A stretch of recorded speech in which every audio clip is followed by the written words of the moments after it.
Graça e paz, Talmidim, eclesiologia, doutrina da igreja, ordenança da igreja.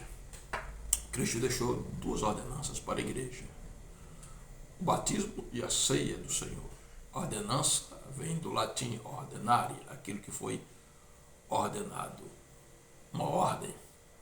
Os reformadores diziam que a igreja verdadeira é aquela que prega com fidelidade a palavra de Deus, exerce a disciplina com amor e administra as ordenanças com sabedoria.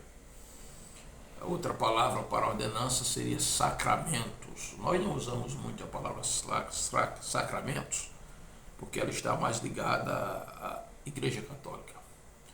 A Igreja Católica fala de 7 sacramentos. Sacramento é aquilo que sacraliza, que torna sagrado, que santifica, consequentemente podendo até salvar. Então nós temos na Igreja Católica Romana 7 sacramentos que podem salvar: o batismo, o crisma, a Eucaristia, a penitência, a confissão, a extrema-unção, a ordenação e o matrimônio. Cristo não deixou sacramentos, ele deixou ordenanças. Por exemplo, no batismo ele disse: ide fazer discípulos, batizando-os. Ele está ordenando. Na ceia ele disse: façam isso em memória de mim. Ele também está ordenando. As ordenanças, pois, são duas: batismo em águas, que tem origem no Tevilá judaico, que nós vamos estudar, cuja fórmula batismal ela é trinitariana, conforme Mateus 28:19, que não contradiz, nós vamos ver Atos 2:38. Então, a forma batismal ela não é unitarista, ela não é modalista, ela não é ariana, ela não é sabeliana, ela é trinitariana. Ela tem que ser feita em nome do Pai, do Filho e do Espírito Santo. E vamos estudar também as formas de batismo: aspersão, efusão e imersão. E depois estudaremos a ceia do Senhor. Vamos para a ordenança do batismo. Em primeiro lugar, a Bíblia fala em Hebreus 6:2 da doutrina dos batismos, no plural. O escritor ali vai falar dos rudimentos ou dos fundamentos doutrinários da fé, e ele vai usar soteriologia, ele usa escatologia, ele usa eclesiologia quando vai dizer doutrina dos batismos. Então nós vamos entender que nós encontramos pelo menos 11 batismos na Bíblia, 11 batismos. Alguns são vetotestamentários, estão no Antigo Testamento e são tipológicos. Outros são neotestamentários, estão no Novo Testamento. Os batismos vetotestamentários ou tipológicos são o batismo no dilúvio, como está escrito em 1 Pedro 3:20 e 21. Ele é um tipo do batismo nas águas, é uma figura do batismo nas águas. Nós temos o batismo em Moisés, conforme 1 Coríntios 10:2, é um tipo do batismo em Cristo, no Novo Testamento, a salvação. O batismo na nuvem, que é um tipo do batismo no Espírito Santo, 1 Coríntios 10:2. E o batismo no mar, que é o tipo do batismo nas águas, o batismo cristão. Você pode encontrar esses batismos tipológicos na primeira carta de Pedro 3:20 e 21 e na primeira carta de Paulo aos Coríntios, capítulo 10, versículo 2. Os batismos neotestamentários, ou os batismos do Novo Testamento, são o batismo que João batizava, João Batista, que era aquele batismo preparatório para a chegada do Mashiach. Ele batizava conclamando o povo ao arrependimento. Temos o batismo de Jesus. Jesus também batizava, porque o batismo era algo praticado de maneira comum na comunidade judaica, era o chamado Tevilar. Cada rabino batizava o seu discípulo e o seguia. Como Jesus era um rabino e tinha discípulos, ele batizava os seus discípulos também. Você pode encontrar isso no Evangelho de João, capítulo 3, versículo 22. Nós temos o batismo de sofrimento, você encontra em Marcos 10, 38 e 39, isso fala de ser submergido no sofrimento. Esse é o batismo para os mártires. Por exemplo, Pedro, que foi crucificado de cabeça para baixo, E Paulo, que teve a cabeça decapitada, passou por este batismo de sofrimento. Temos o batismo no corpo de Cristo, 1 Coríntios 12, 13, que é a salvação, isso é introduzido na igreja. Temos também o batismo de Cristo no fogo e no Espírito Santo.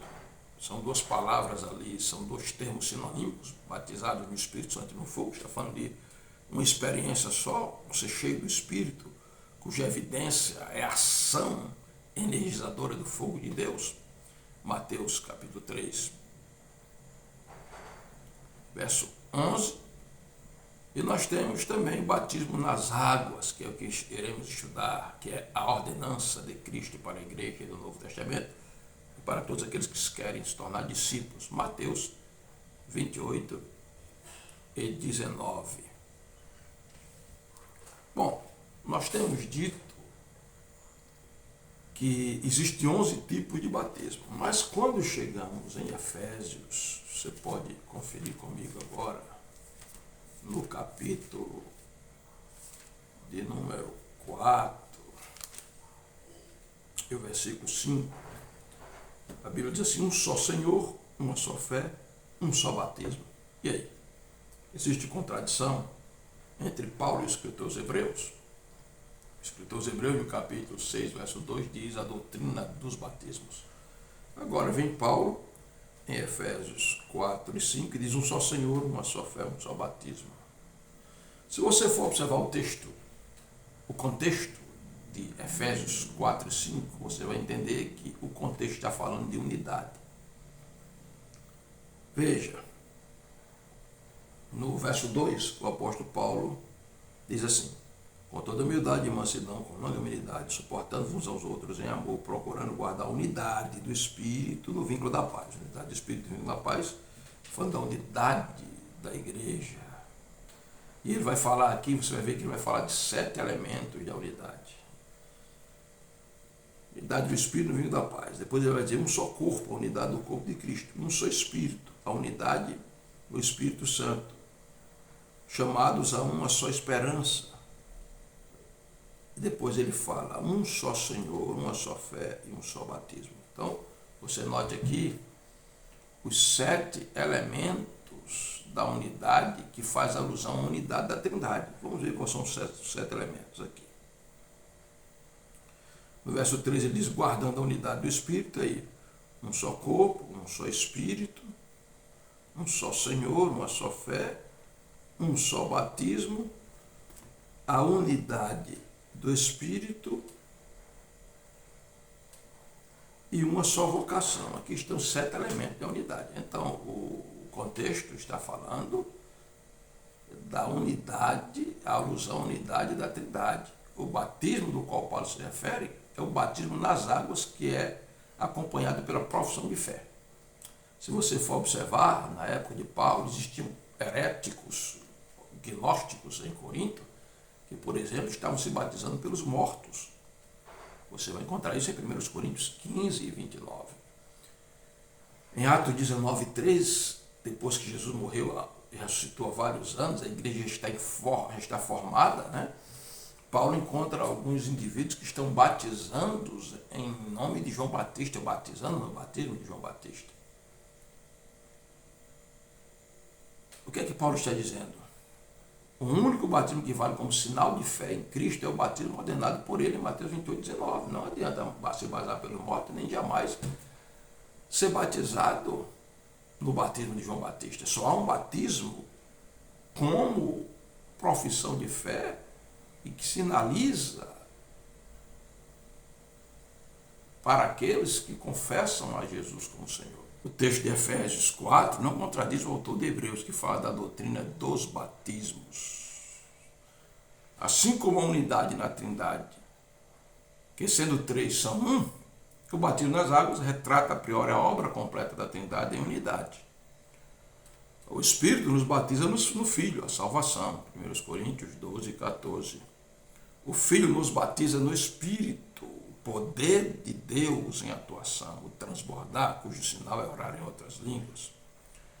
O próprio Filho nos batiza no Pai e no fogo, o fogo que está atrelado ao batismo no Espírito Santo. Mateus 13:11. Sendo assim, somos batizados na pessoa do Pai, do Filho e do Espírito. Isto quer dizer, somos batizados no mesmo Deus triuno. Logo, um só batismo, o batismo nas águas, acompanhado pela profissão de fé, dramatiza esta realidade. Amém? Amanhã iremos entrar mais profundamente na origem do batismo nas águas, que é o Tevilá judaico.